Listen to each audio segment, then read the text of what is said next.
Good morning, everyone. This is our weekly commission meeting. It's the 1st of May, 2018, at 10 a.m. Seated to my right is Commissioner Kerry Gibson.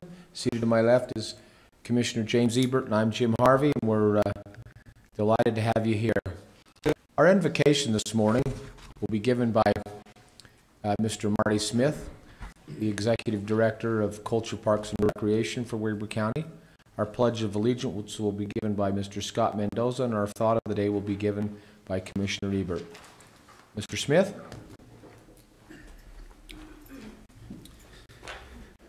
Our Father in heaven, we're thankful we could gather in this commission meeting today. We're thankful for all of our freedoms and our liberties. We're especially thankful we can conduct the business of the people in an open forum, and we ask you to watch over this commission body as they make decisions that are best for the citizens of our county. Please watch over our first responders and our military. Bless them. And we say this in Jesus' name, amen. Amen. You all please stand and join me in reciting the Pledge of Allegiance. I pledge allegiance to the flag of the United States of America and to the republic for which it stands, one nation under God, indivisible, with liberty and justice for all.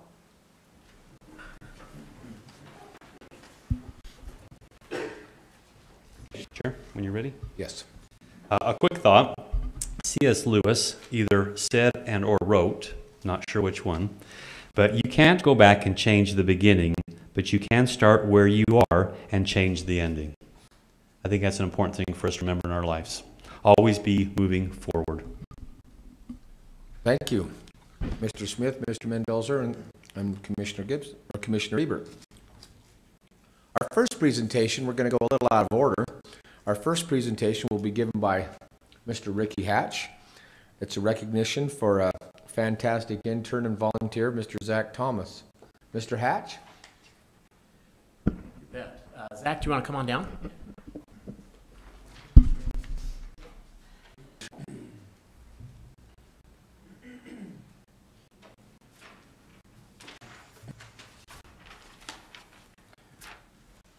All right, so Zach has to stand here so he can be nervous the whole time and embarrassed the whole time.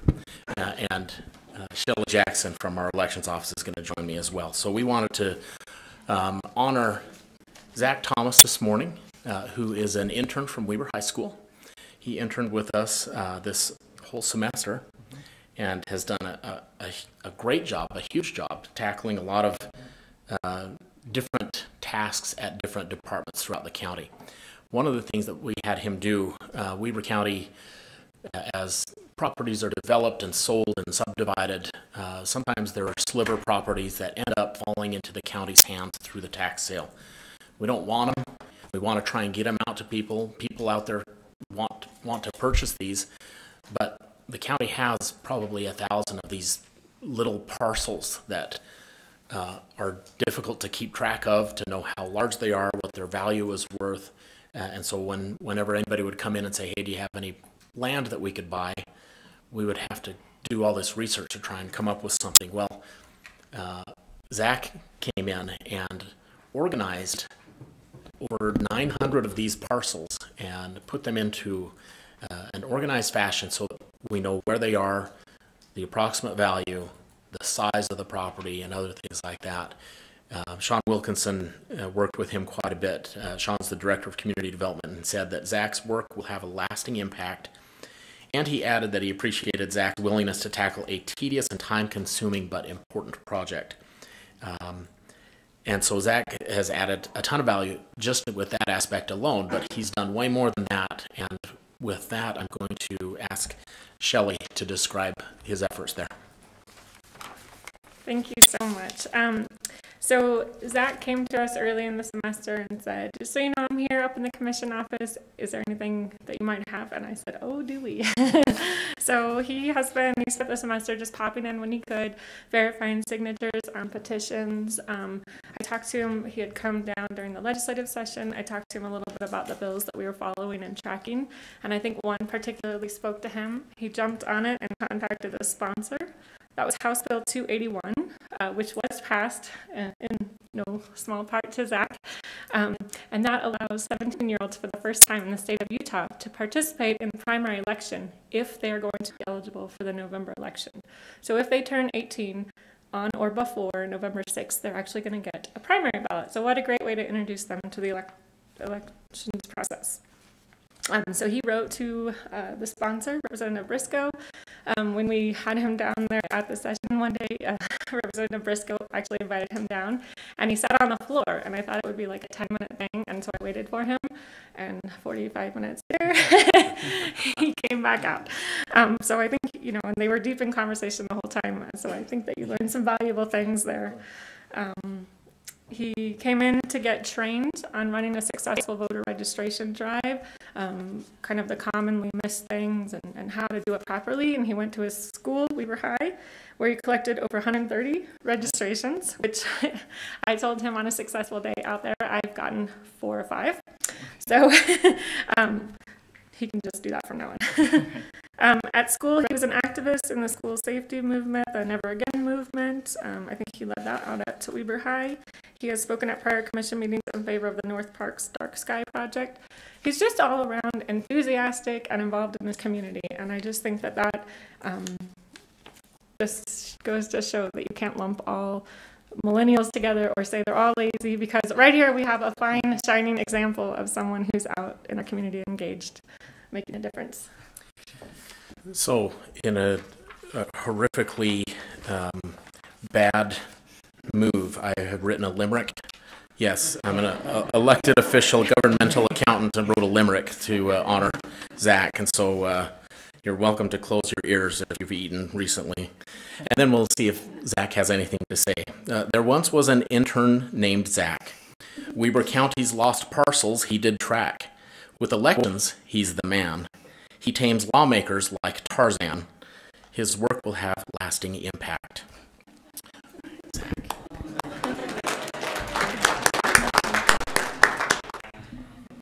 Yeah, this is an incredible honor. I've loved working with the county over the past school year, and I'm going to be graduating high school in 3 weeks from today. Like that's been said, I've been working with the state legislature and all the county, and it's been a great opportunity to have all the county so supportive of everything I do. And I'm really looking forward to my future in politics and working in local government to make sure people's lives are just getting better every day and seeing what we can do to improve our county. Thank you, Zach. Commissioners, any comments? Well, I just want to say I remember when Zach came in the office and there was a request to have an intern, and you really don't know what to do with interns when they come in, and so we found you a little room, and you just got right to work, and it really didn't matter what you were asked to do. You just took it on, and you did the very best, and then beyond that, you went looking for things to do. And then you found things to do, and then you did stuff like in Mr. Hatch's office, which really, there is a change. I mean, you really have affected how government works. And then I see you in the newspaper. I see you on television. I didn't know who your dad was until we were probably a month into this. And what's his official title out there? Vice Admiral or something? Yeah, something like that. Yeah. And so I just want to say thank you. It was a pleasure to have you intern in my office. It was a pleasure to see the enthusiasm and excitement that you have. It's a reminder to the rest of us that sometimes it's not drudgery. We can have a positive impact, and we should, and that's our responsibility. And to feed off your energy is an important part of county, all government. And so thank you for not only taking this on as your internship to get through, but you actually provided a positive impact to the county. So I want to say thank you very much. Oh, thank you. Thanks to Ricky Hatch and Shelley and the rest of the commissioners and everyone in the county who's helped me in starting my career and my journey. So thank you very much. Thank you. Before you leave that podium or lectern, we have a plaque for you that reads, this is the plaque, and it reads, Weber County Certificate of Excellence is hereby granted to Zach Thomas for outstanding performance and lasting contributions as a Weber County intern. And it's here on the first day of May, 2018. It's signed by the three of us, and we want you to know we appreciate you. And there's also a little Visa gift card to spend it anywhere. We just really do appreciate your work, Zach, and making a difference. You're a good example. Can you join me, audience, by giving Zach a round of applause?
Our next presentation today will be given by members of UAC, which is the Utah Association of Counties.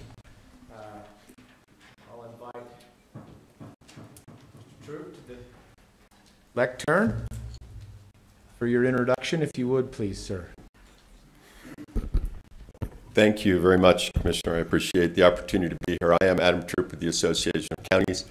It's good to see many of you who we all saw last week. Hope last week was productive at our conference down in St. George. I know we got a lot more work assignments out of it, frankly, but that's good. That's what we're there for. I just want to take a minute to say thank you for letting us come and make a presentation on the legislative issues. I know all of you here are pretty well versed on many of those, but there's such a flood of bills and such a flood of legislation, especially as the session wraps up, that we thought we'd reach out to a number of counties, see if there are questions or issues they wanted to address specifically, but also just make certain that you had on your radar and that the public had a question or had a sort of short summary of what the biggest issues are out there that took place and some of the issues and action that are going to have to be forthcoming as a result of the legislation that's passed and will become law relatively soon. I'm going to turn time over to Lincoln Schertz, who is our head chief lobbyist and director of external affairs, as we call him, but it really is focused this time on the legislative work we've been doing during the session. So appreciate the time, and as I said, we're glad to stay afterward and have questions, or you can reach out to us later on, but thank you for the time. Thank you. Thank you, Adam. Mr. Schertz. Good morning, Commissioners, Mr. Chair. Thanks for giving us some time here today. I feel a little inadequate. By no means did I come prepared with a limerick. And at 18 years old, I certainly wasn't as accomplished as the young man that you just had before you. So congratulations to him, and hopefully I can match up to Ricky and his limerick with a quick update that we're going to give. As Adam mentioned last week, we did have several presentations down at our UAC conference. Thanks for your attendance and your staff's and other elected officials' attendance and support of UAC down at the conference. It was a first, as you guys are probably aware, in the combination of the League of Cities and Towns and the Association Conference, which hopefully provided an opportunity to meet with your city officials and managers and others, and really focus on opportunities where you can collaborate and come together as a community to work on issues. One of the major focuses where we are seeing more collaboration between the Association of Counties and the League of Cities and Towns is on our lobbying effort.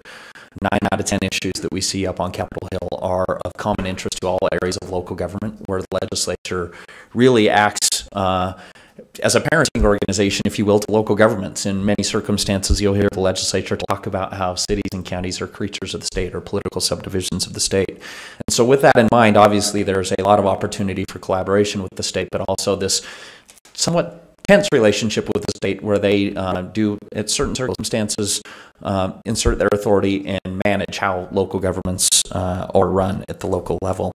There were a couple bills that I wanted to specifically highlight. Hopefully you all got the overview that we provided down at the conference, which is the comprehensive overview of all legislation that was tracked by the Association of Counties. I think we capped out at about 200 pieces of legislation that we ended up tracking during the 2018 session. A couple of things that I wanted to focus on today, and then happy to answer any questions as staff. One, in the area of economic development, I know a couple of weeks ago you guys put forward your economic development plan for Weber County. Congratulations on that effort. It was fun to come up and watch the unveiling of where you guys are going from an economic development standpoint. A couple of things that I think will hopefully help. One is a bill that we did run last year. We got started late in the process, but we'll be bringing back in the 2019 session, was House Bill 480. So if you're looking at that, it's in your list of bills, but something that you should pay attention to, as we will be, again, looking to reintroduce that legislation in the 2019 session. What this would allow is for a county revolving loan fund for the purposes of economic development. One of the big issues in many of our shoulder counties and smaller counties throughout the state is in order for those communities and businesses locating in those communities to participate in the EdTIF program, which is a post-performance income tax benefit that's provided to the end user, to the actual company that's providing the economic development benefit, is that you have to have a minimum of 50 job creation in order to even qualify for EdTIF or these programs that the state offers. What we've heard as we've talked to many of our smaller communities and smaller counties is that they just simply, economic development in shoulder counties and smaller counties oftentimes is much less than 50 jobs. And so what this program would essentially allow is for a county to be the aggregator of those jobs within their community and provide a revolving loan to businesses that are looking to expand within the community. So not only is it a program that would benefit existing businesses versus just those businesses coming into the community, but would also allow the county to aggregate jobs within that county to meet the minimum threshold of 50 job creation. The county, in turn, would then apply for the EdTIF program and use those dollars to essentially provide a revolving loan fund. It also creates a partnership with the CRAs. These are community reinvestment banks. They're actually the ones that would be giving the loan, so that the county's not on the hook for the financial exposure. It's actually a CRA bank that's on the hook for that loan. What we essentially do is provide the loan loss reserve fund. And so we're using EdTIF dollars to provide the loan loss reserve fund. In turn, the CRA banks issue the loan. And it's really a program that we believe counties can utilize to really expand their economic development potential within the counties. And again, it's a unique focus in that it's allowing not only for expansion, not only for bringing in new businesses, but expansion of existing businesses, which is a place in which many of the incentives that we have currently in the system do not really attract that expansion of existing businesses. So we think that's going to be a great program. We met with Senator Dan Hemmert, who's from Utah County 2 weeks ago. He's agreed to work with us on this program in the 2019 session, so something to be looking forward to. Also, another issue, if you haven't heard a lot about it, something that you should be paying attention to, there's probably been 20 to 30 articles in the last 12 months on the issue of affordable housing. It's becoming a bigger and bigger issue. The governor's office has identified affordable housing as one of the major stumbling blocks that he sees in the future of economic development in our state. As we're attracting new businesses to locate to the state or expanding business in the state of Utah, one of the biggest criticisms we have is the lack of affordable housing in our communities. And so the state legislature is going to be convening an affordable housing task force this interim, something that we'll be watching closely, but something you should also be keeping your eye on as to what sort of programs they're looking to implement to achieve additional affordable housing stock within the state of Utah. As you know, houses aren't being built fast enough to handle both in-migration as well as net migration to the state. We're having a lot of kids. We continue to do so in the state of Utah, and we're bringing more people in. And candidly, the housing stock just isn't keeping up. So this will continue to be a big issue. There were a couple of bills last year that were run to remove some programs that are currently on the books to attract affordable housing. One is when you create an RDA, under the current RDA statute, you have to set aside 10% of any RDA revenues for the purposes of attracting and building affordable housing. There have been some communities that have balked at that 10% set aside and have asked the legislature to come and remove that.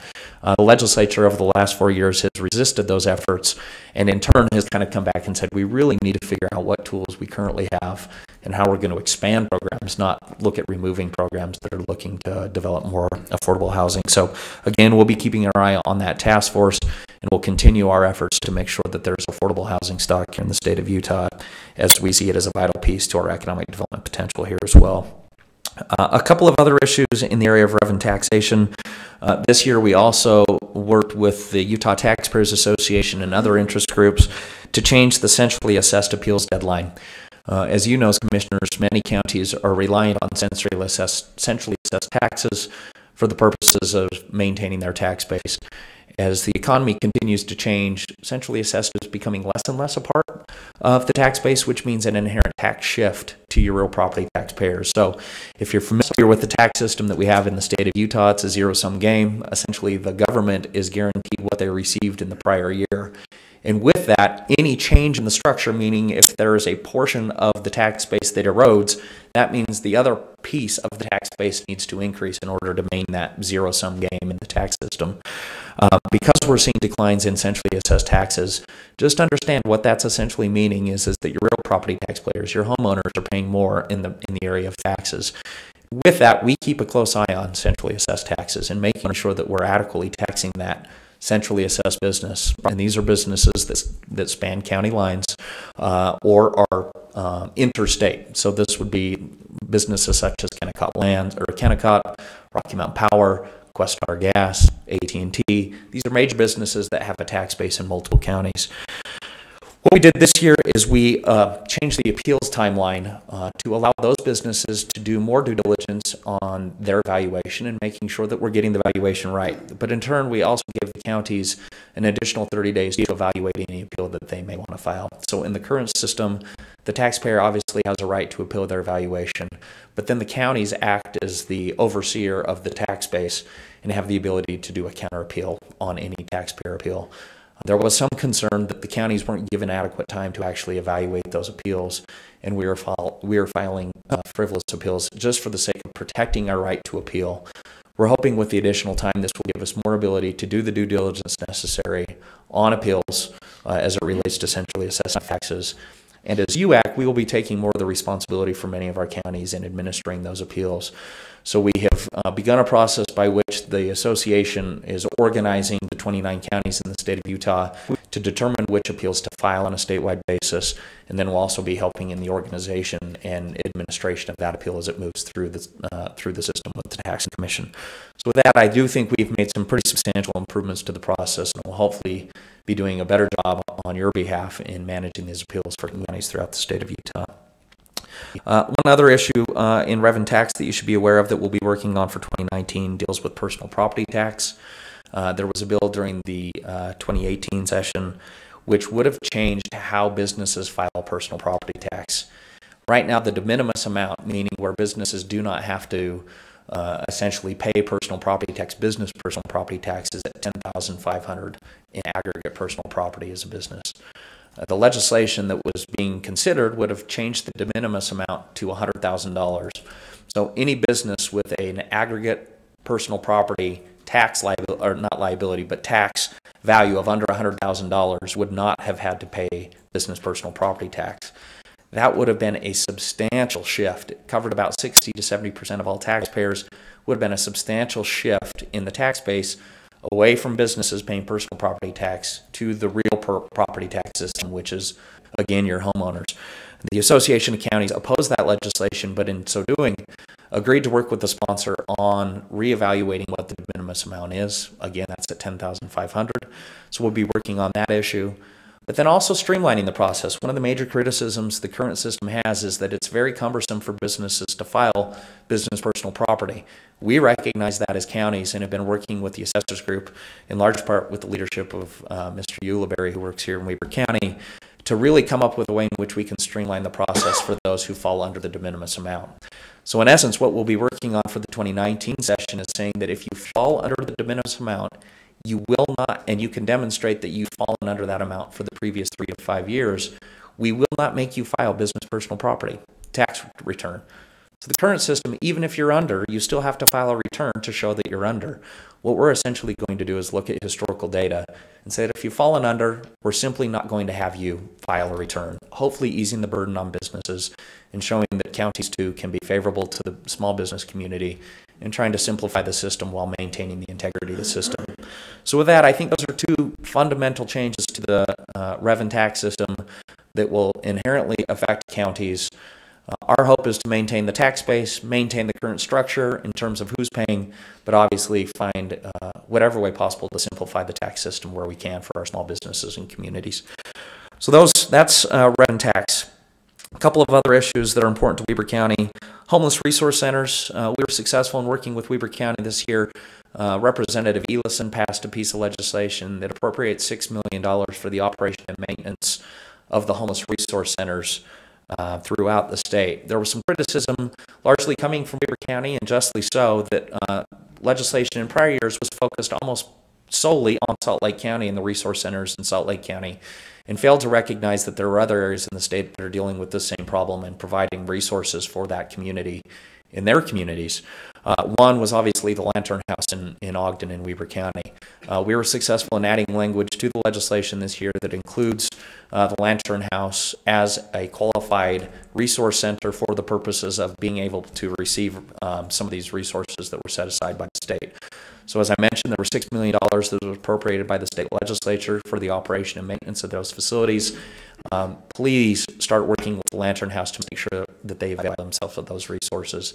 Again, it's a matching program because we tried to encourage private donations to still take place, but there are some public resources that will now be available for the Lantern House, and be happy to work with your community on making sure that you avail yourself of those resources when they do become available in July of 2018.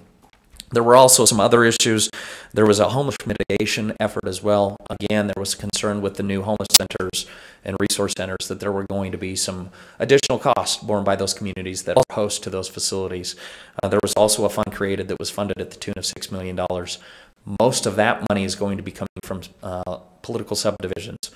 So the way that this money is going to actually be pulled together is they're going to be taking sales tax dollars from cities and counties based on your unincorporated population.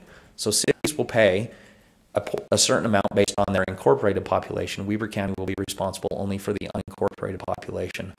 Essentially, what you'll be looking at is about $1.50 per resident for every resident in the unincorporated area of Weber County. Those funds will be aggregated through the Division of Workforce Services and will be used to provide resources and mitigation resources to those communities that are host to these facilities. Again, the Lantern House is considered one of those facilities, so you will also be able to get resources for your community for efforts in mitigation for some of the impacts of hosting a homeless resource center. Obviously, some of those mitigating factors can be used for enhanced police security, picking up refuse, some of the things that are inherent when you have one of these resource centers in your community. The last piece I'll kind of touch on in particular is dealing with elections. Again, we have to applaud your elected officials here in Weber County. Ricky Hatch really took the laboring oar this year, representing the Clerks Association in getting the state to work with us on some fundamental changes to the election law here in the state of Utah. A couple things we were successful in doing was reinstituting statewide same-day voter registration.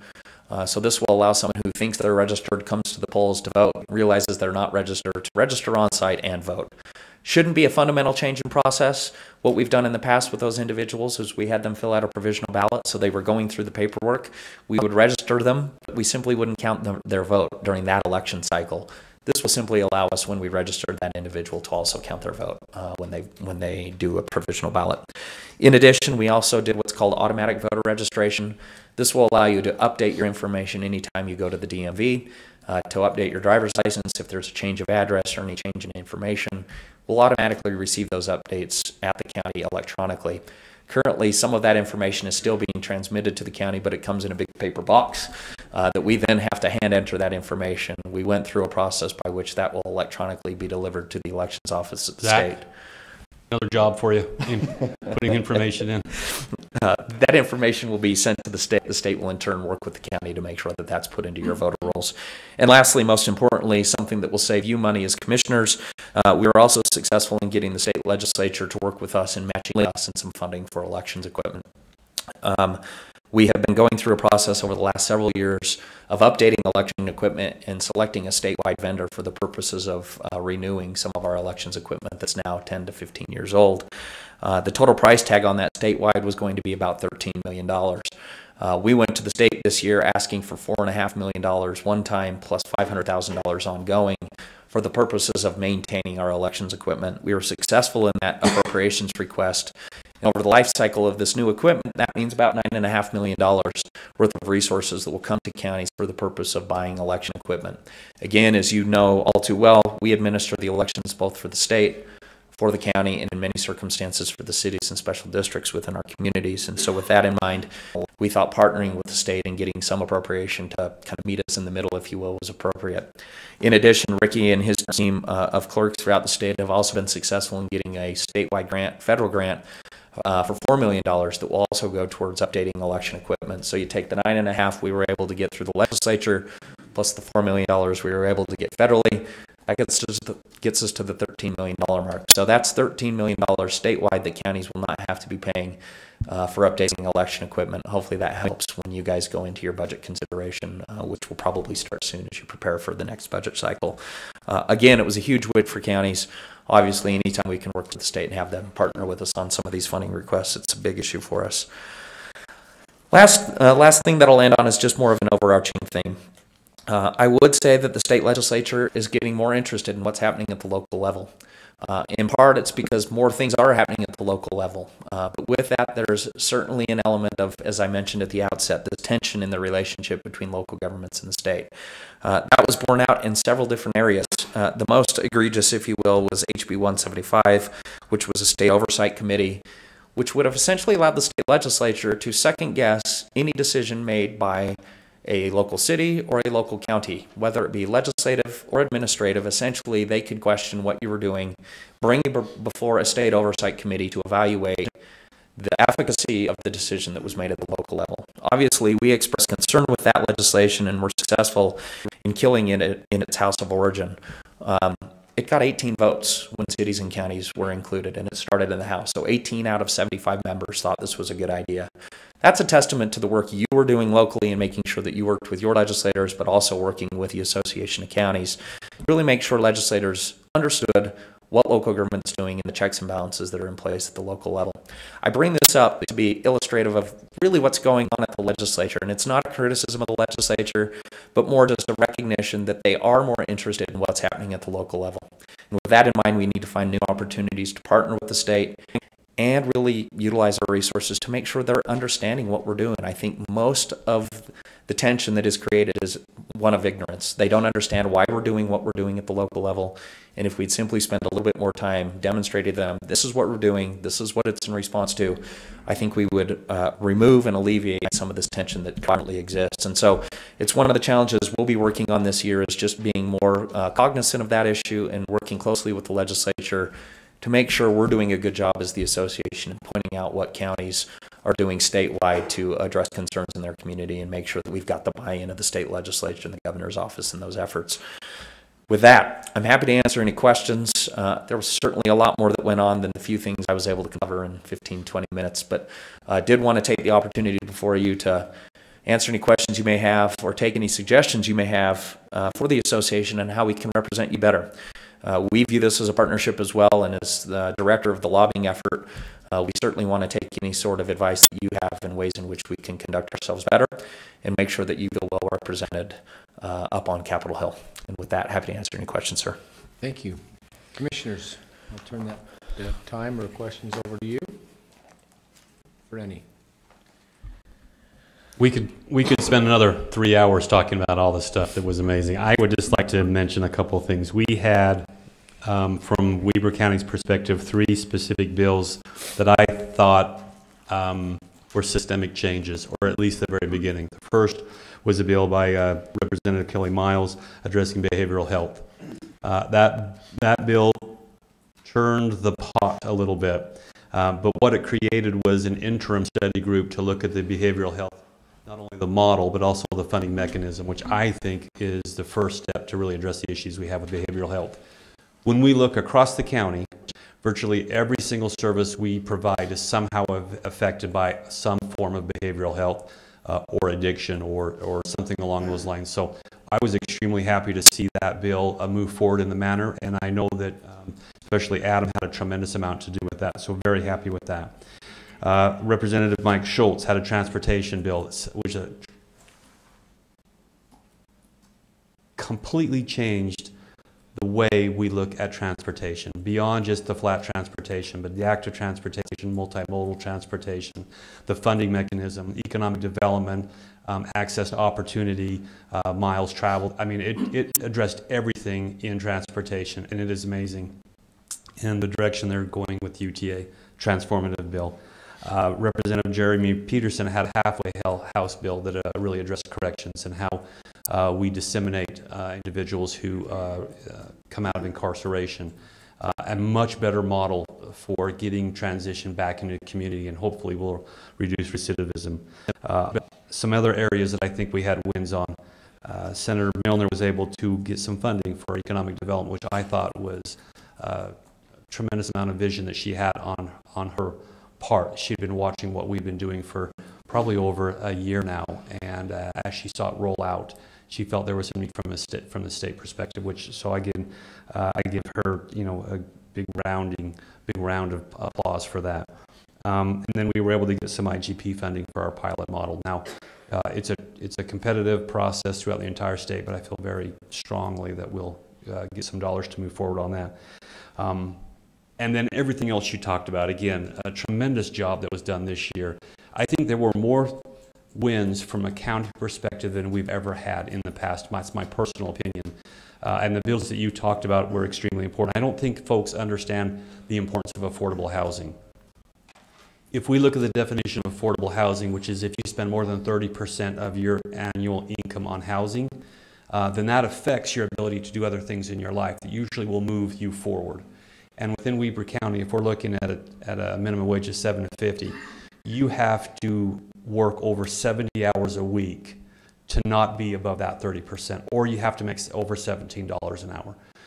So housing does become an economic development limiter if we cannot find housing for companies as they move in a workforce or they look to expand. And so I think the states recognize this. It's a national model. Affordable housing is a big deal. And so as we look moving forward on affordable housing, I'm appreciative that UAC has really focused in understanding the impact on community economic development. And again, we can go on and on and on about the centrally assessed, which a lot of people they scratch their head, they don't even understand. But just think of it in this terms. If this large company no longer has to pay the $1 million because of state new regulations or the way they assess, that $1 million has to be picked up by who? Homeowners. There's no other option for it. And so that tax shift we need to be aware of. And it's something that's kind of percolated at a state level for a while and has slowly changed, and we're starting to feel those impacts. And on and on and on. I just want to say thank you.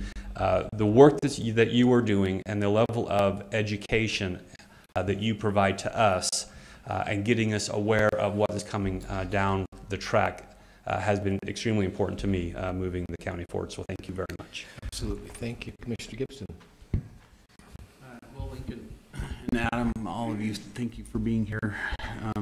It was a very good legislative session. I think very challenging, and I think Lincoln, you did a nice job summing that in the short time that you had. So I think I had the opportunity a few years ago to be the president of UAC, as well as Mr. Ulibarri, I think the year after. Mr. Hatch is in line here for next 2 years from now. Is that correct?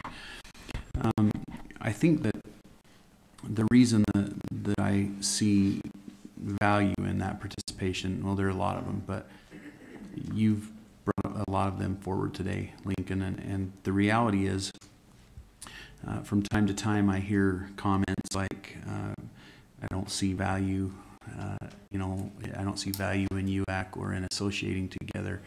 I think you just expressed to me why it is so valuable, and let me just add to that. It's not just about what we can do or get for ourselves by working together, although that's important, right? Because sometimes we don't have the resource or the ability to reach out in a way that the entire UAC lobbying team might have with the backing of 28 other counties. But the reality is, when I hear comments like that, it makes me think that they come from individuals who think they know it all. Because when I get there to the legislature, to UAC meetings, things like that, I find out that I still have an awful lot to learn. And I find these best practices, I understand from another person's perspective exactly what might be happening. I find myself supporting that perspective a lot of times, having not seen it for myself. And then in a roundabout way, I realize what it really means to us. For instance, there are certain counties, as Commissioner Ebert mentioned, who are nearly 100%, not 100%, but by a large percentage, 80 or 90%, dependent upon centrally assessed taxes. Millard County, for example, with a large power plant. I mean, and I remember times when they would cry literally to us to say, will you help us with these appeals? Because it completely affects their entire budget. We may not have totally understood that, but then all of a sudden we realized we had a couple appeals. Well, gosh, we do have the railroad and a few of these other large centrally assessed things. It comes back in a way that helps us to understand them more. Because we heard them, we understood what it did for us. Another example of that is the public lands discussion and argument that happens all the time. We find out that people say to me all the time, well, why do you care about that? You don't have public lands in your county. We don't experience exactly what Beaver and Garfield and some of those other counties have, but we do have public lands. And those interfaces with those agencies are tremendously important to us, with the Forest Service and others. And the resources that are available to us through the association, both on a state level and a national level, are tremendous. They absolutely help us in our ability to manage and to move forward with those agencies. And so I'm just grateful from a lot of different perspectives for the work that you do for us, because I've always felt like you were no more than a phone call away for us to be able to reach out and say, hey, here's something that we are concerned about, and we need a little extra push. We're very active. We go to the legislature every day and every week during the session. We participate. We know our legislators. We talk to them and others outside of our delegation. But we definitely need help from time to time, and somebody who really is there every day and understands those nuances. We appreciate that, but we also appreciate what we learn through participation. And I think, on a party note, I think that's probably the biggest advantage that we have, is you generally get about as much as you give to an organization or a situation. And the fact that we have so many that are willing to engage from our county, I think explains why we have been successful in that arena. And again, of course, none of that could happen without the right people in the right place, the tremendous staff that you have. You brought, Adam, 2 staff members with you today, but you have 10 or 12 back home that absolutely knock it out of the park all year long. And so we appreciate that very much. Appreciate what you do, and look forward to a long association. Thank you. I must say, you guys, we often point to you as the model in terms of how a county should interact with the Association of Counties to get maximum benefit. Not only do all 3 commissioners participate actively at almost everything we do, but then looking at Ricky Hatch or John Ulibarri or John Bond, you guys are phenomenally engaged with what we do, and it reaps dividends. This year alone, the 3 other individuals that I mentioned all had bills this year that we worked actively with them on to make sure that the interests of Weber County were promoted. So again, we continue to point to you guys as the model of how it should be done, and hopefully you guys are seeing the benefit proposition and return on investment from that engagement. So thanks for engaging with us. So just to close out, I just want to respond. So the comment about the value of UAC, that's a shot against me, because I did have a question, as I've expressed to each of you and to some of the other staff. But that's my responsibility, to make sure the value that we're receiving from the county is in line with what we're paying. And I did have some concerns specific to Gage Forest Bill 224. And we had some heated discussion and debates about what direction we should be going. And what I learned from that is the way that we had structured the UAC was not beneficial to staff. There were too many voices shouting at you in different directions, trying to get you going in different directions. And so we, because of that discussion, are working on providing a much better structure through USAC, Utah Association of County Commissioners, to provide a more defined process of getting direction for the efforts that UAC. And so I stand proudly that I question the value of UAC, because I think it's helped us create a better model today. I stand that UAC does have a tremendous value. And I appreciate the patience that you afforded me as I asked those very difficult questions that maybe hadn't been asked before. And then your response to me was, well, then we need some help. And I think we made hopefully some headway last week in providing a much better structure for commissioners to interact with staff, so you don't feel like you're being pulled in 10 different directions. And again, I will again reiterate the appreciation that I have for the patients, for the education, for the tremendous work. It's fortuitous to have a group that has the vision that you have and can see a little beyond the pale sometimes in some long-term planning and understanding how counties can interact. So again, thank you. Thank you. Adam, go ahead. Thank you. I'll just be very brief, Commissioner. I appreciate this discussion, and in fact, we hear these questions raised relatively frequently as we come to budget time or any time during the year when we're talking with people, not necessarily as a question of whether there is any value, but more the question of how do we get this value, how do we move forward? What do we need to see in terms of a return? And I think Lincoln has shown that on the legislative side. I think the discussion has been broader than that, as Commissioner Gibson said. There's a lot of issues that we bring together and a lot of people we bring together. I think, Commissioner Ebert, you've seen that last session too.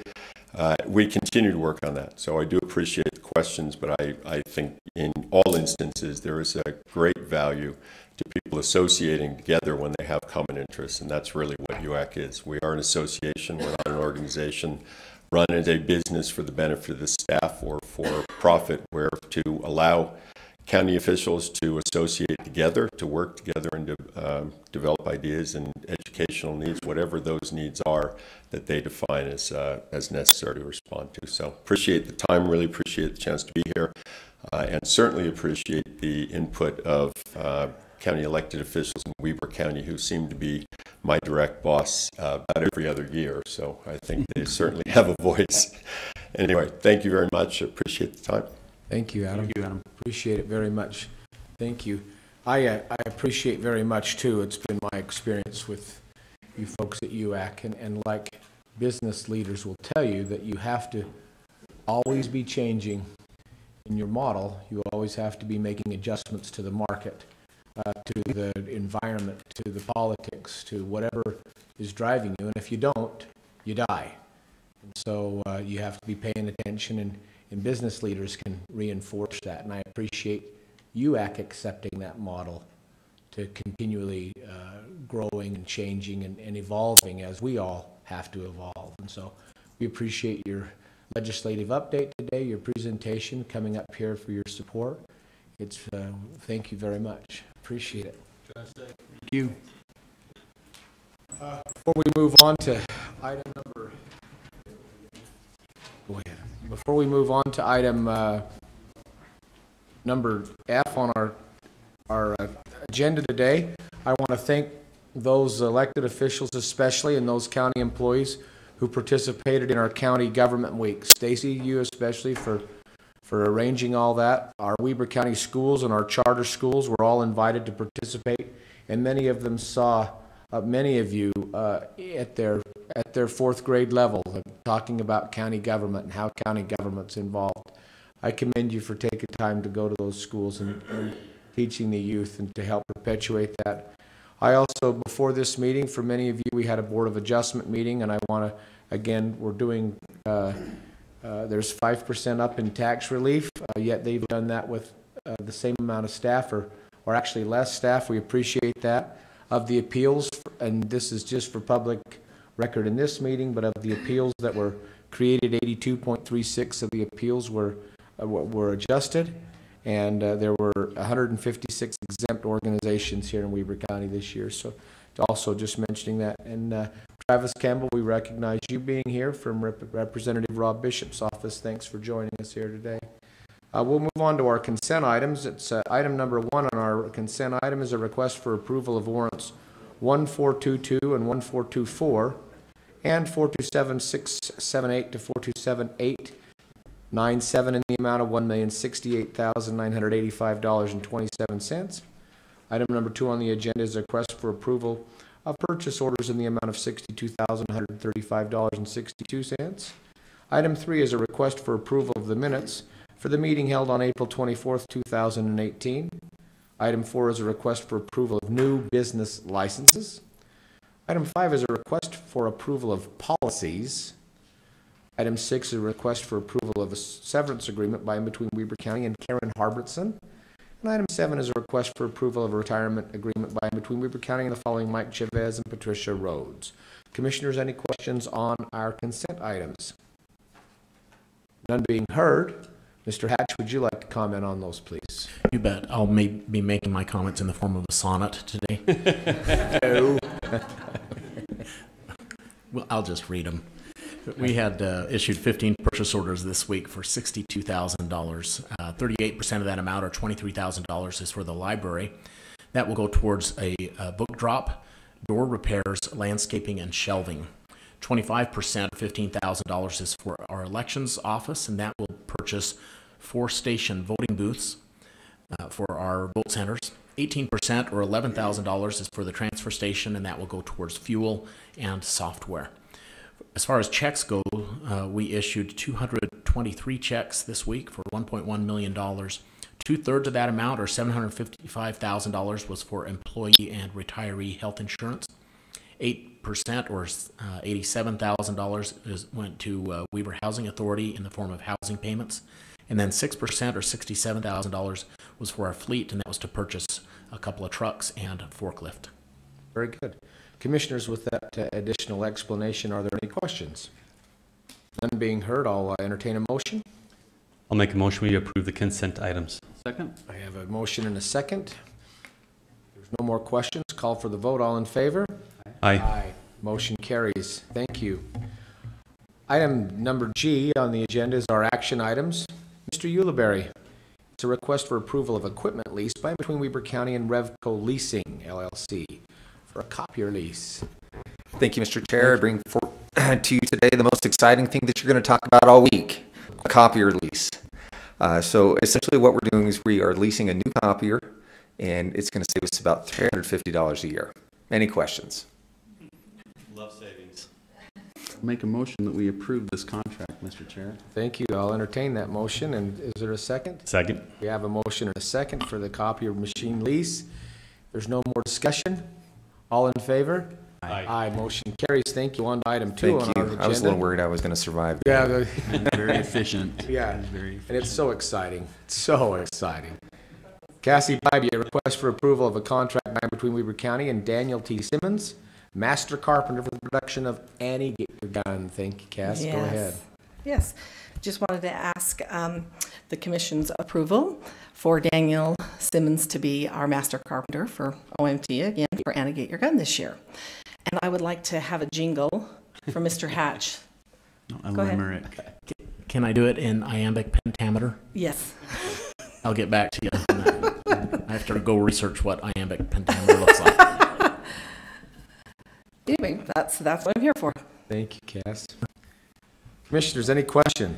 No questions. I just want to say thank you, Cass. This is a lot of work. I know you've been spending a lot of time. You've talked to a lot of people who are supporting and raising dollars so they will offset any costs. Yeah, much community support. We're There's excited. Huge community support. So Just- thank you. Just met with the Stewart Education Foundation this past week, and they're on board, excited about community theater and summer community theater back at the Piers Egyptian Theater, and they've given us a substantial gift, so to move forward. And yeah, we're excited about many It's things. just great to feel the community energy around this.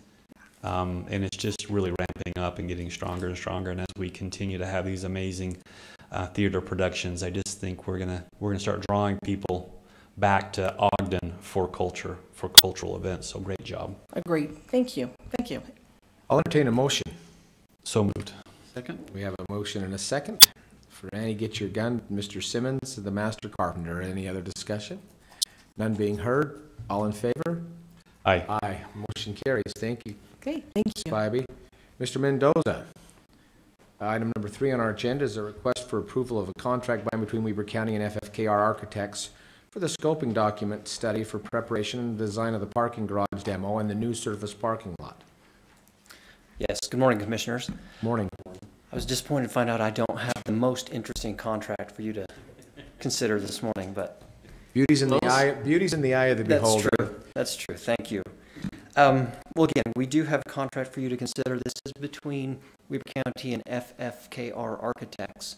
However, the team that will be working on this, or the folks that will be completing this work, in addition to FFKR Architects, are professional engineers from Reevely Engineers and engineers from CRS Engineers. Their scope of work, it includes land record research, architectural, structural engineering, and civil engineering investigation, and on-site survey work that we do believe will result in the preparation and delivery of a scoping document like you mentioned. What we're hoping to learn is much more detail about the existing conditions and the expectations of a parking structure project, which may involve the demolition of the existing structure and the construction of a new surface lot in its place. This contract, I do want to mention, will not exceed $6,500.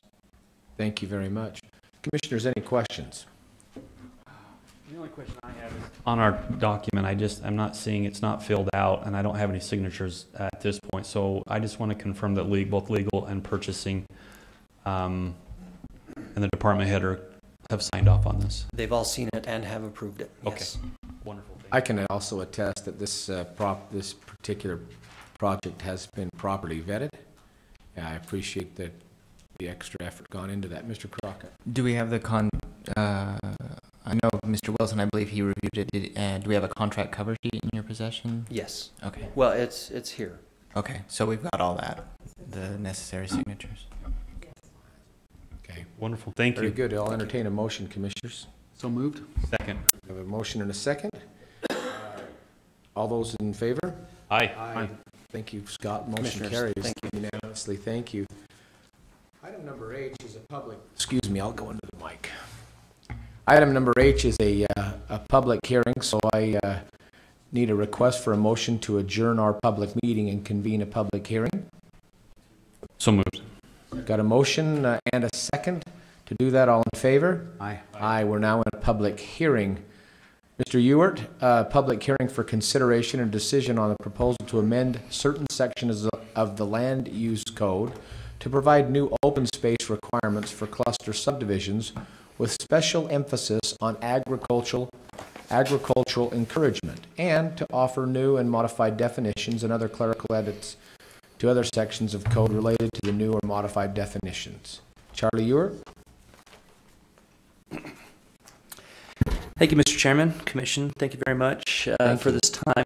As you guys are aware, the Western Weaver Planning Commission has been working with a number of developers on different cluster subdivisions. One key element that's been coming out as a result of the current cluster subdivision ordinance is there's a lot of agricultural open space, or what is being deemed as agricultural open space, being broken up into small 1-acre lots attached to the back of individual lots, almost as an extension of their backyards. And the Planning Commission has determined that this isn't the result that they were hoping for when they adopted the original cluster subdivision ordinance. They wanted to see a little bit more contiguous open spaces that could result in a little bit larger scale farming, not just small parcel properties that are more appropriate for small horses or something to that extent. And so they asked us to take another look at the cluster subdivision ordinance. They also asked us to look at the bonus density section. The current bonus density section has a lot of pretty flexible language that is hard to determine in there exactly what it is that we're asking for. It says up to X amount of bonus can be offered for this sort of thing. The question is, what's the scale, what's the threshold, and where's the objectivity in decision making? Planning Commission was having a hard time making decisions that were based on objective information. So they wanted to see some of that language tightened up. Another element of this was from you guys. There was a cluster subdivision that was discussed at the county commission level, and there were a couple of sections of the code that were a little bit difficult to read, to get through, and to understand exactly how it's supposed to work out, especially when it comes to sizes, the lot sizes in proximity to other lots on adjacent parcels, etc. We just cut a lot of that out, made the minimum lot standard for cluster subdivisions 9,000 square feet across the board without a lot of extra detail in there, so it's a little easier to administer. As we got going through the cluster subdivision code, there were a number of other things that the Planning Commission, specifically Western Weaver Planning Commission, asked for. They asked for a little bit clearer criteria on what the open space plan is going to have in it, a little bit more decisive information there.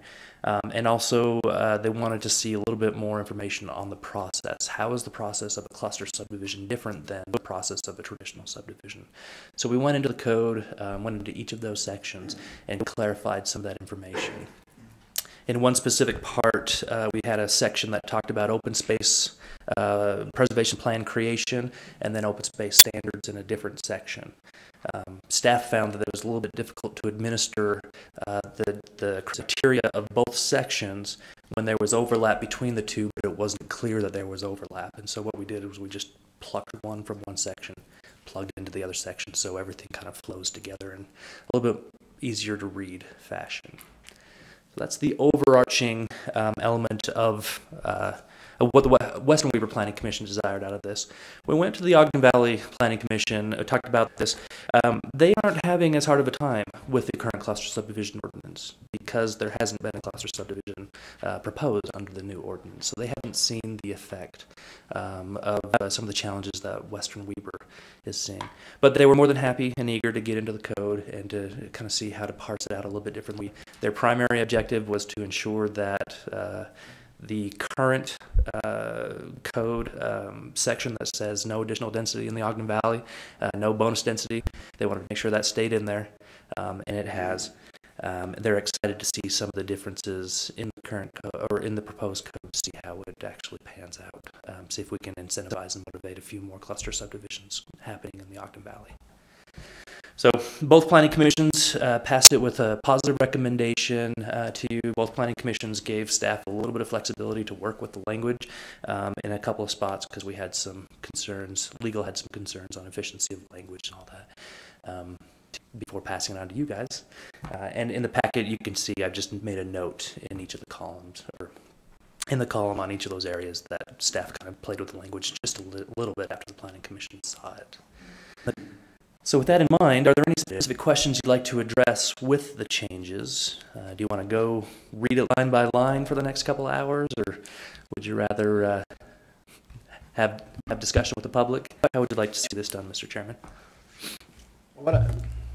You mentioned in there that you had some questions as it related to being able to review it and take some time and add some of your own or some staff time in there. So Are you saying you'd like to properly go through this process and have a little more time before this is actually adopted or approved? I'm going to ask for two things. What I meant by that was over the last couple of weeks since the Planning Commission has adopted it, we did go through it with legal and we did provide greater efficiency in the language that's there. There's still one paragraph that we're a little concerned about. And so we'd rather, if the commission is willing to do so, have the commission hold the hearing that's already been noticed, and then call this first reading, as other parts of the county code says you can, and then postpone making a decision until next week when we can better flesh out that language. Just a couple of sentences that we think can bring better. Commissioners, I'll entertain any questions or comments. I don't have an issue with the first reading, approving a first reading. I think one of the issues we have is we have citizens out in both east and west that haven't had an opportunity maybe to flush this out a little bit. So we hold a public hearing, we get 4 or 5 residents that come in that have been really watching this. But my preference would be go through a first reading, but I think that we need to take this out probably to the western Weber area and have them kind of get a better understanding of what we're looking to accomplish, and then get some input from them on their turf, and then come back and make whatever adjustments we think we need to make. It's good. I think it's good to have the planning commission, but I also think it's important to have folks be able to look at it and get a feel of it before we impose it. I think there's a feeling sometimes they get stuff imposed upon them without having an opportunity.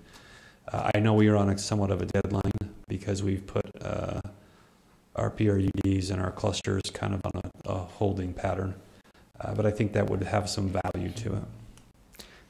If you don't mind a response to that, we have been working with a number of groups from Western Weber. We've got hopefully someone or two here at public hearing that will attest to that.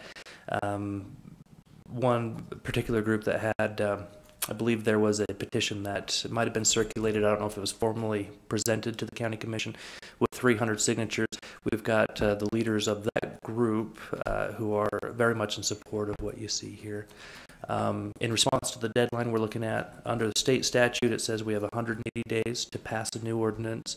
Otherwise, any application that has been submitted up to that point can go through the process under the old ordinance. So if we take more time, we run that risk. But what's our 180-day deadline? It is the 21st of May. So we've got a couple of weeks. Put on hold.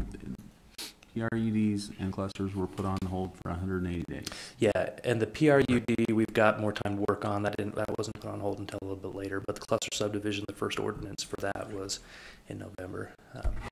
So let me ask one more question, following up on Commissioner Eber's questions. Go ahead. The Western Weber open house that we had here about, 3 weeks ago? Mm-hmm. Would you say that this type of a process was discussed at that open house? Yeah. And with what you have written down and what you heard and felt that evening at that open house, do they seem to jive one with another? We did get into a lot of detail, a lot of discussion about clustering with different individuals at that open house.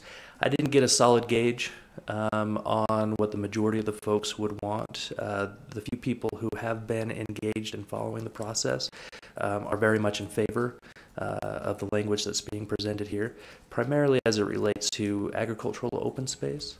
But there are some dissenters.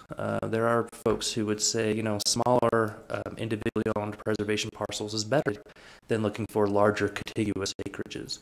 The larger contiguous acreages will hopefully stimulate agricultural uses, crop production, or animal husbandry over time. Smaller would probably not do as well of a job, but might be easier to sell. So there's a little bit of a give and take on both sides. I don't know if I can give you a definitive answer on positive support from the folks who have been following this. I think that there's more support than there's dissent. Let me interrupt if I can, Commissioner. Mr. Grover, when is the next open house out west? 15th of May? 15th of May. Thank you. Commissioner Gibson, any other questions? Just since we are in the public hearing, I think there's probably nobody that's followed this any closer from a citizen perspective than the Bells, and they are here. I'd kind of like to hear from them before we make a decision, but it doesn't have to be whenever it's appropriate, Mr. Chair. Thank you. Any other comments? Commissioner Ebert? No, I'm not as concerned with the work that's been done. I'm more concerned to make sure that there's a feeling that the county is not overlaying their perspective. Right. And that there's been a tremendous amount of outreach. We'll never get consensus, or we'll just go round and around and around for 1,000 days. But I want to feel comfortable that we've had a tremendous amount of input, not only from our professional planners, not only from legal, not only from commissioners, but also from community. And the community aspect, I think, has been something that we've lacked since the day I got here. And I think we're doing a much better job as of late to include that as a component of our decision making. And so if you feel and others feel like we've had the right community leaders around the table, then, I think we're going the right direction. So that's all I have. Sure. My one concern is with respect to the 180 days, the 15th will be the last commission meeting that morning before that next open house. We will be outside of the 180 days with the next commission meeting on the 22nd. But with respect to what your comments, Commissioner Ebert and Commissioner Gibson, Bells, since you're here, would you like to comment? If you'd we'd enjoy hearing from you. I think the word enjoy was correct, actually, too. Greg Bell. I live in 4023 West, 2100 South in Weber, in Taylor. So just a couple of things real quick. Working with Charlie has been a big help in not only educating ourselves on the process, but also on the vision for Western Weber. And even though we may not agree on all things, I think we did come to a good place with this code. One thing I want you guys to be aware of is not only have we had a large group chat out in Taylor that we communicated all of these changes with, and made sure everybody was invited to come to the Planning Commission meetings. They were very well involved, providing input, providing feedback. We've sent them drafts. If Charlie has come up with new drafts, we've sent them for their review. So a lot of people have had a lot of eyes on this, providing a lot of impact, or a lot of feedback. The other thing I want you to be aware of is that meeting that was held, that open house. I think even though this specific cluster wasn't discussed in detail, it provided a lot of opportunity to educate people on what the cluster actually is. Initially, even from my perspective, when I first heard of cluster subdivisions, I thought of high-density housing. That's all they're trying to push down our throat out there. And as I became more educated about it, of course, my opinion changed, and I see the value in cluster subdivisions. So I think, if anything, that open house provided that insight to the community, at least that education. So I do feel like the community's had a lot of feedback beyond just the group chat. There's Facebook sites that have been discussed, and parts of this have been posted on those sites for people to review. And people have provided their opinions and feedback and comments as well. And I think overall the community seems to be very well involved and understanding. Of course, there's several that would rather put their head in the sand and just kind of let things go. And just like Charlie said, some want higher density and others want no density. And I think we've come to a good place. I do want to say my appreciation for the planning staff. They've been very open to comment. We've been able to meet with them several times and communicate clearly. And I urge, the commission to go ahead and move forward on this before the deadline. I know there are several subdivisions that have been submitted, and the plans under the old cluster subdivision code would chew up a lot of prime agricultural space out in Western Weber County. A lot of the developers don't have the desire to tear down old structures and build. It's a lot cheaper for them to build on what's been farmed for many years, and that's good soil and can continue to be farmed. This new cluster code allows verbiage that the prime agricultural area under these clusters have to be preserved. So it prevents them from building on those lots. And I think that's a huge movement forward. And as we can get this approved before then we can preserve some of that prime agricultural area. I think that's all my comments. Thank you. Thank you, Mr. Bell. Is there anyone in the audience that would like to speak on this matter? Please, sir, come forward.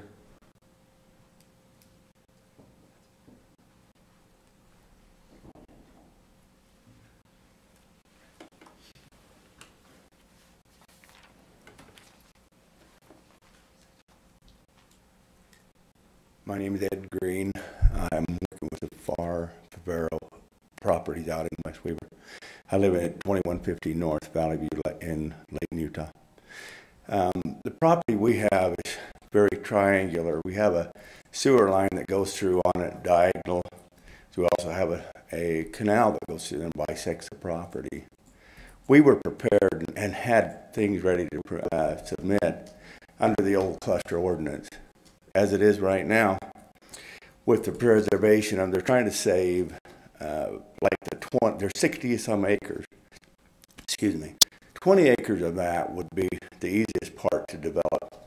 The triangulation of the sewer and everything else pretty much bisects the property, makes it very difficult to develop. We were ready to submit under the old ordinance. The new one pretty much takes this property and makes it pretty hard for us to develop at all.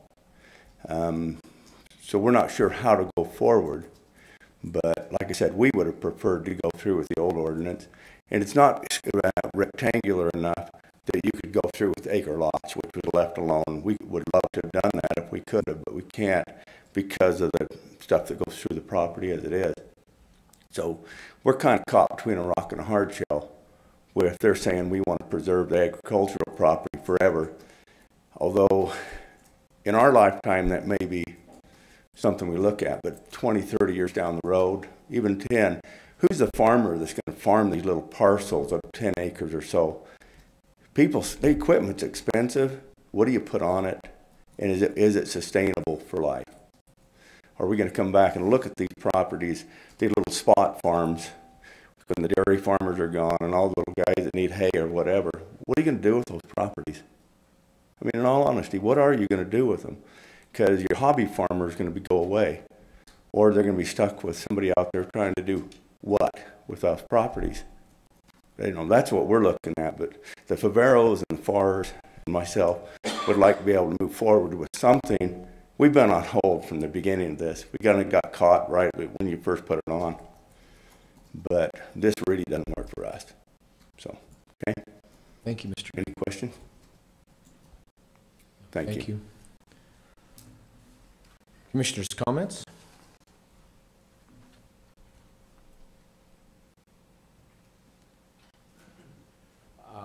None being heard, then I'll entertain a motion. I'll make a motion that we end our public hearing and enter back into our public meeting. Not yet. We have another item, number 3, to consider. So, what motion do you want then? Then I guess what I'll do is, I don't want a motion, actually. I want to go to number 3. Then I will. Thank you. I will not make a motion. Let's go to item number 3 on our agenda. Public hearing for consideration and decision on a proposal to amend certain sections of the Land Use Code to provide a different method of measuring the height of a building, offering clarifying language for more efficient administration of the new provision, and to add design and aesthetic standards to public utility towers when they are taller than the standard height allowance in the zone. Thank you again, Chair. This has been an ordinance amendment that's been in the process for probably a couple of years now. We've been trying to figure out internally the best way to measure the height of a building. We know that there have been a number of buildings that were built a little bit over the height threshold, and we weren't able to catch it until that building was framed in. And that's a problem when you get to investing all that money into the property until before realizing that it's too tall and they've got to do something different with their trusses, or they've got to reduce the height of the building. What we're trying to do is figure out how to better catch that at the front end, so we're not costing the landowner or the home builder an exorbitant amount to fix it later. Working with our building division, trying to figure out the best way for our inspectors to be able to catch this.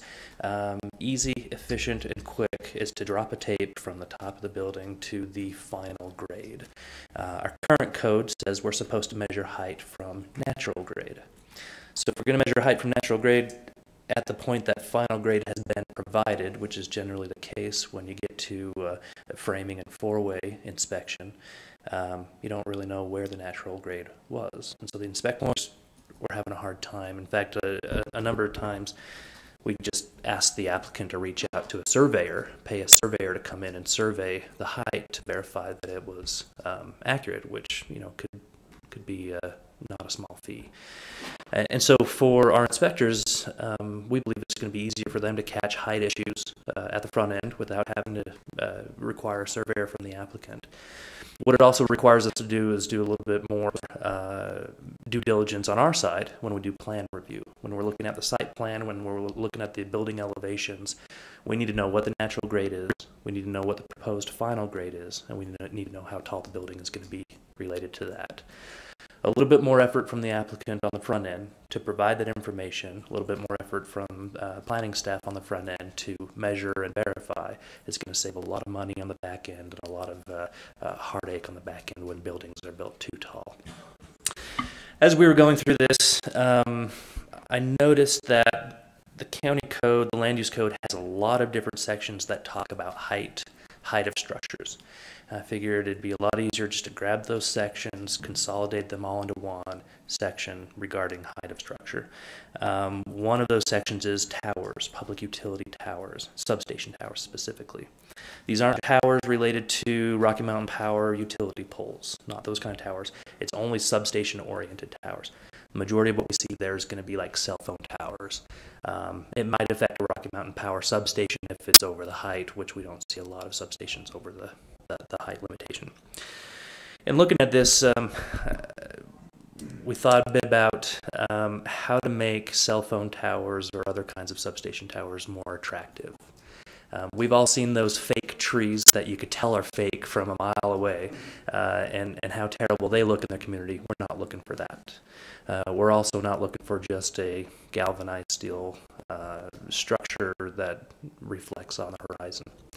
So we've put a number of options in the code for the tower creator to choose from. Something that blends in with the natural environment, something that blends in with the built environment, something that matches the architectural standards that are found in a general plan. And then we also put in there a little caveat that says if it clearly is going to be out of place, trying to make it look attractive, that we can provide a waiver to those things. So we're kind of looking at maybe a silo out in a field, or we're looking at a town clock tower, a attractive town clock tower if it's in a village center, or a tree that looks, or a tower that looks like a tree, really looks like a tree, not just pretends to look like a tree if it's out in nature. Those sorts of things. Commissioners' comments? None? I have a question. I've had a lot of calls from people in the Uinta area, some of the South Ogden area. There's a new tower that exists there right at the crest of the hill. Mm-hmm. Is this an example of what you're talking about in this particular? Sort of. Sort of. Yeah, the original plan for that was to create, it looked like a tower with some bells hanging down from the bottom. It looked like more like a church steeple with bells. It was supposed to be an attractive amenity, attractive feature on that site. What is there right now? It's royal blue. Yeah, it's not in compliance with its final approval, and we're working with the landowner right now to try and get that fixed to comply with what was originally approved. There's not any royal blue anywhere on that particular site, Right. so We're gonna it does. Yeah, these standards haven't been imposed because they haven't been part of the law. Most Right. of what you see there was volunteered by the landowner. I don't know what kind of things we can do with the color, but we can certainly try and get the landowner to, we will get the landowner to comply with the original approval. And we're working with them right now. So my question is when we talk about design and aesthetic standards, does this address things like that in the future? Colors.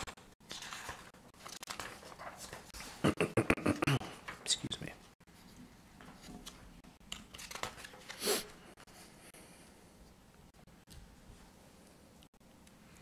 If you don't mind, I'm just going to read you the paragraph. With the exception of Part B1 herein, B1 is where they make it look like a tree or something natural.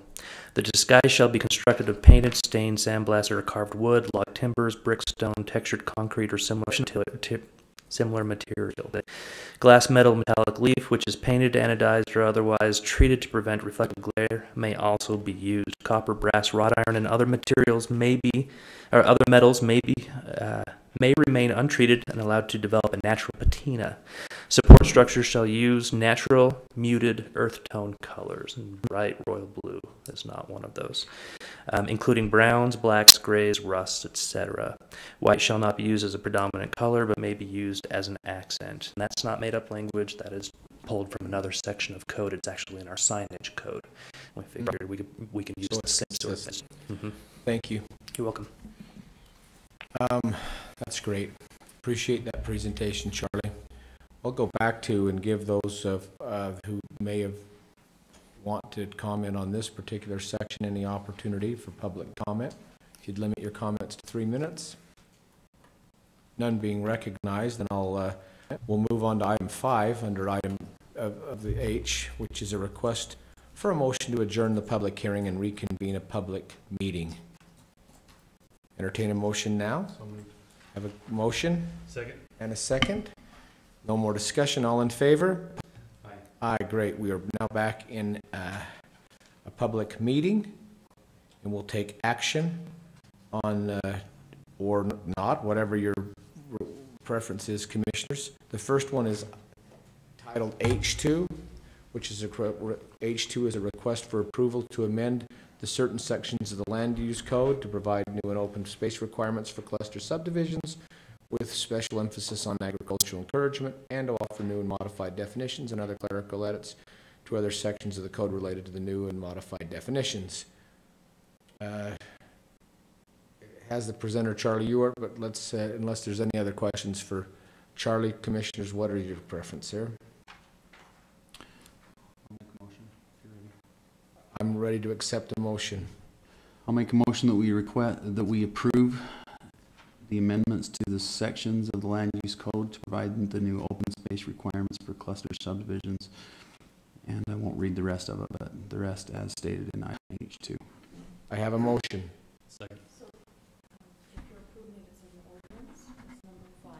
Ordinance number 5. I have a motion and a second. A little more comment. I would like, for the two of you, I would like to make sure that we hit the deadline, but I would like the staff to take another week, have this be a first reading, so that we can have just a little more staff input on this, and then bring this back up in a week. Just to clarify, was that contained in the original motion? No. It was not that I heard. I'm fine with that as long as we don't miss the deadline. I am, the deadline's critical for me. If you're not, if this is the first reading, there's no ordinance number. So do you want to amend that? The first reading? I would. Is that your preference as well, Commissioner? That we comfortable? Yeah. That would be my preference to do a first reading, but. Okay, if that's the preference of the other two, I will amend the motion and request a first reading with the condition that we have it on our agenda for next week. Agreed? Second again. First reading and the second. It's heard. If there's no more discussion on this particular item, for this being a first reading, then all in favor? Aye. Aye. Motion carries. Thank you. Item number H3 is a request to amend the certain sections of the land use code. This has to do with the design and aesthetic standards for towers and heights. I can read the whole thing, but are there any questions with that? I'll make a motion that we approve item H3 as written. We have a motion? With the ordinance number, that would be ordinance number 5, correct? It's 5. Second. We have a motion and a second for ordinance 5. Commissioner Ebert? Aye. Commissioner Gibson? Aye. Chair Harvey? Aye. Thank you. Motion carries unanimously. We're on to item number I on our agenda now, which is public comments. Are there any other public comments?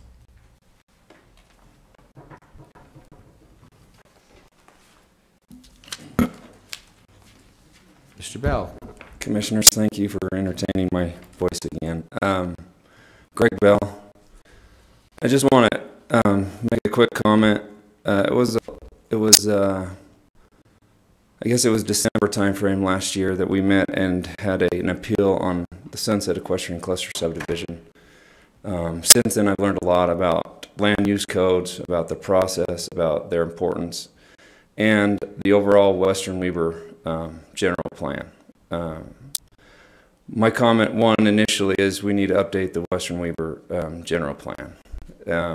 Also, and I don't know what the plans are to do that, but I keep hearing that it's in work, but I haven't seen any motion on it. So that's one thing. The other thing is I think it's very important to Commissioner Ebert's point of view, and also what you mentioned, Commissioner Gibson. Development and writing of these land use codes need to be a Weber County thing. I know we'll always get developers who will want to come in and develop and make as much money as possible on their land. And I get that from a land rights point of view, but it also has to fit into the community and meet the needs of those that have to live with it every day. So I appreciate those that have been involved, providing feedback and listening to those here in the community write those. So I just want to add that to my comments. Thank you. Thank you.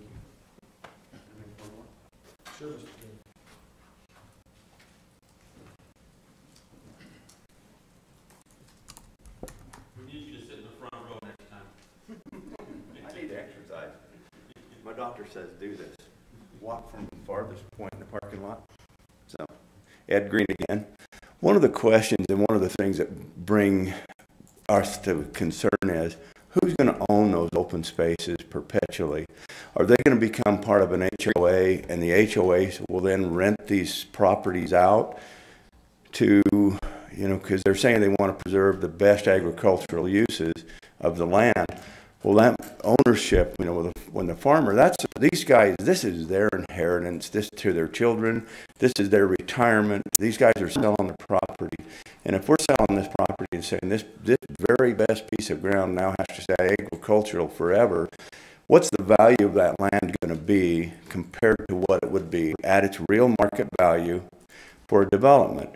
A lot of the guys, this is what they've done their whole life. Or their family farm, their dairy farm, or whatever it is, that is their nest egg. That's what their value is, because they haven't worked with the government. They don't have a retirement. That's just their nest egg, and they're going to sell this.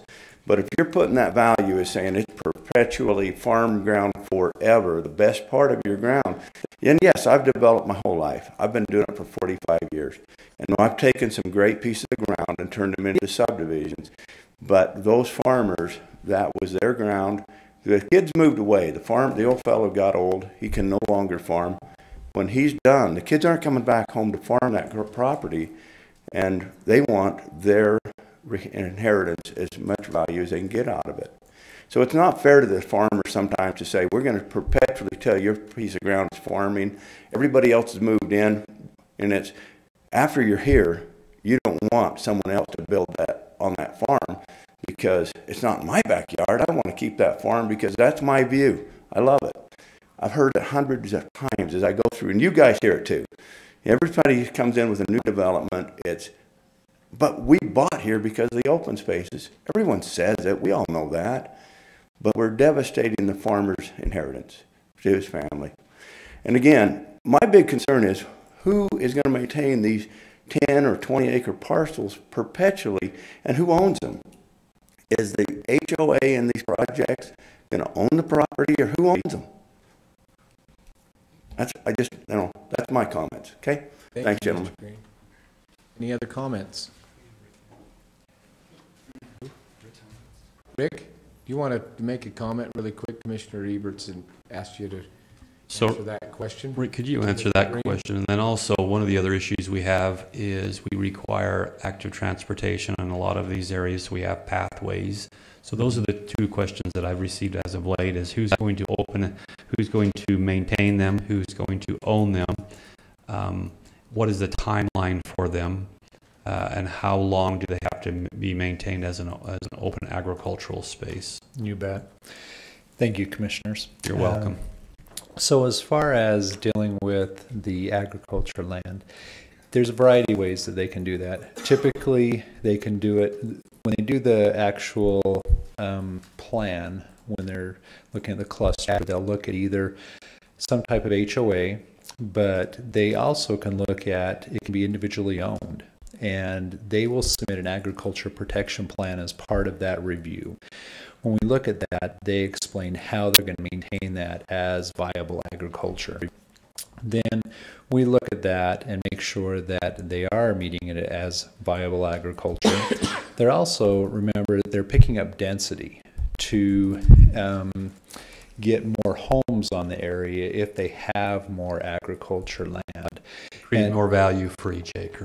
Correct. And so there's a few different ways. Typically, it can be individually owned or it can be done with an HOA. And then that's identified in the agriculture protection plan that they submit with the cluster subdivision. With the trails and that, typically the trails, they can be, most likely they're going to be private at the present time. There could be the possibility down the road with our parks that they could be public trails. They could be placed in the public right-of-way as well, and it could still function as an amenity, but in the public right-of-way. Typically, they are maintained by the HOA, and they function through the HOA with the trails. The trails become a little bit more of a maintenance issue than I see probably the farm in that down the road, because sometimes HOAs don't always function how they should, and it's a big concern, especially when you get into really small HOAs and you only have a few lots and they're paying into that homeowners association. Sometimes they just don't function so well. And also I've seen too, not to stereotype, but sometimes when you're dealing with lower, more affordable housing in HOAs, sometimes they don't always pay their dues. And as a result, if they have private roads or private amenities, they don't get maintained. But with the farmland, probably most likely they'll be individually owned parcels, and they can be operated as long as they stay in compliance with the agriculture protection plan associated with that cluster subdivision. What type of timeline are you looking at with things like TDRs? There was kind of a feeling as I talked to folks that, you know, Grandpa's probably only going to be here about 20 or 25 years, and after that, to Mr. Green's point, the family no longer wants to maintain the farm, and so they didn't want to have these TDRs, you know, into perpetuity. And so they were looking at about 20 or 25 years. What are we looking at with the agricultural protection areas? So right now, TDRs are not on the plate that you're looking at with the cluster subdivision ordinance. We did look at the possibility of some TDRs associated with that, and we're going to be bringing that language back to you at a later date. But right now, as the cluster subdivision ordinance is before you, that's not part of it. As far as the agricultural protection, are they, once you've designated that area agricultural protection as part of this development, is that forever? Yeah, if it's part of, you know, it's been identified as a preservation area, then yes. And what's the process to pull that out of an agricultural preservation area? They will, commissioners want to. They would have to come back and look at amending the ordinance, because that's how they actually got the density. Is we've said you're getting this density because you're providing this much open space.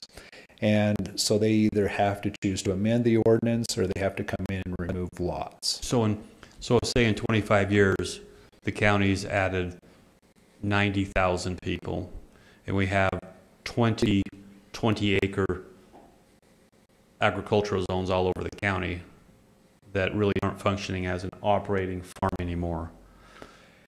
Someone could petition the county commission then to change the ordinance. Correct. Okay. Yeah. All right. Thank Are you. you talking about agricultural protection areas that?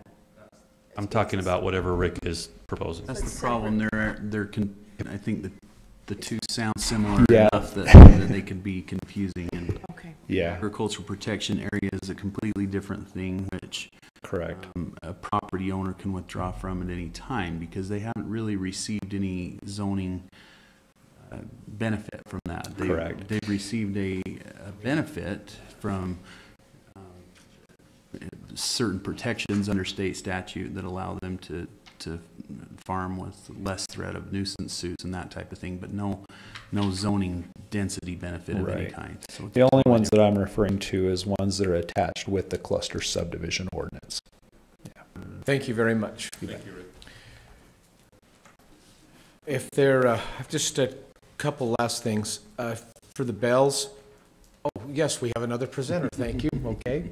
My name is actually Shay Bitten, and I live out in Taylor on 4088 West, 2200 South. Ms. Bitten. And I am part of the, I've been working with Greg as well to help rewrite the cluster, along with all the people that I did work on getting the petition signed with and talked to personally, and they are all agreeing with what they want out there, with what we've been working on. I just wanted to say we have seen some comparisons done with the way these developers want to develop the land, comparing from a 1 acre development, the agricultural space development being preserved, and then for clusters, and they actually make more money. It's not a huge difference, but they do make more money in the clusters because they can put more houses in there. So it kind of depends on the developer and what they're looking for.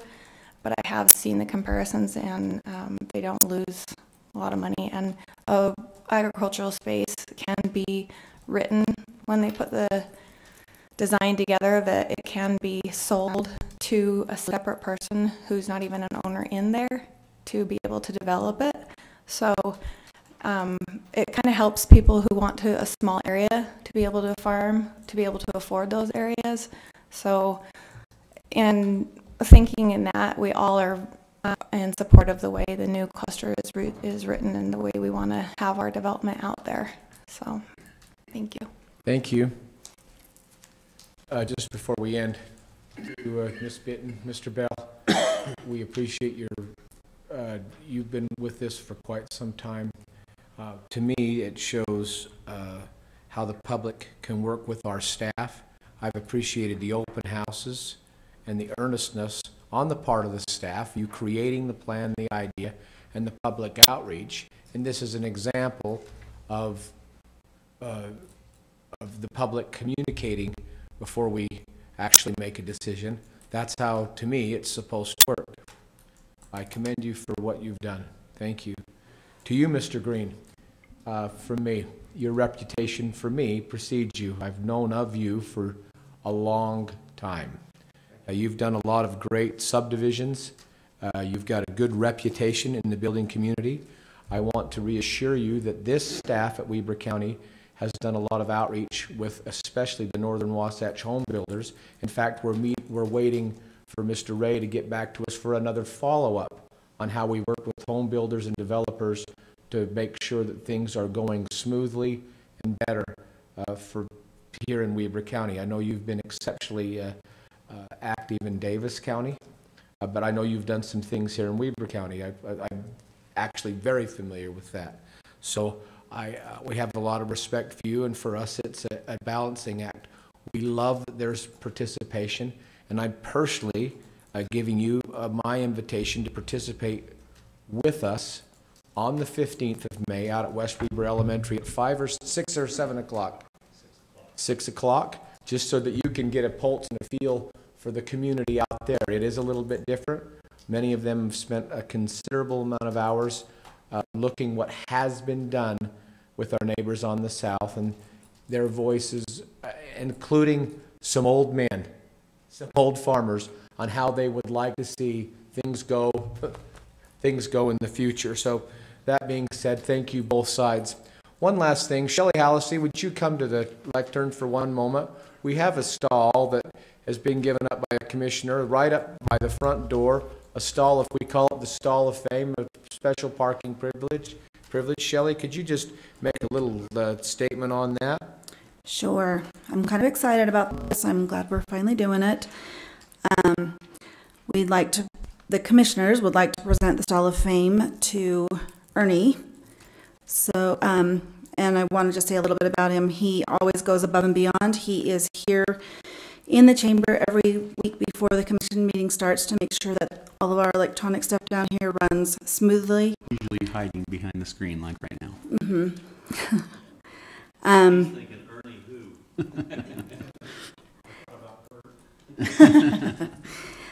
If you need him to help you with any computer issues, he comes very, very quickly. He's even willing to stay after work late to a meeting because he gets things fixed, and then he wants to make sure that they work through the entire meeting because he understands, that we need the equipment so people get their information, but he also understands that it's important that the county looks professional. So that's all I have to say. Great, thank you very much. Ernie, enjoy that for the next month. We appreciate all your service a little above and beyond. If there's nothing else, commissioners, I'll entertain a motion for item J. Moved. Second, adjourning. We are adjourned. Thank you very much. Congratulations.